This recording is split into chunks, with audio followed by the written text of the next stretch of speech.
আহ, কি গায়রত! কতটা গায়রত ছিল তাদের ঘরে।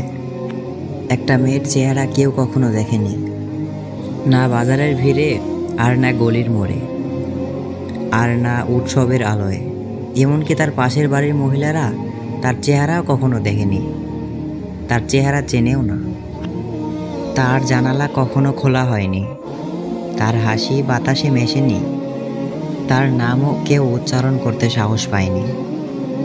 যেদিন দরজায় কড়া নাড়ল ডাকপিয়ন, তারা প্রথমে কাপড় মুখ ঢেকে দিত, তারপর ছায়ায় আড়ালে থেকে কথা বলতো।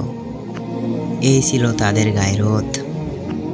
যেখানে নারীর সৌন্দর্য ছিল শুধু ঘরের দেয়ালে গোপন ইবাদত, আর চোখের পর্দা মনের ইবাদত, আল্লাহর ভয়। আহ, এমন গায়রত আজ কোথায়, যেখানে এক মেয়ের চেহারা স্রষ্টা ছাড়া আর কেউ জানে না।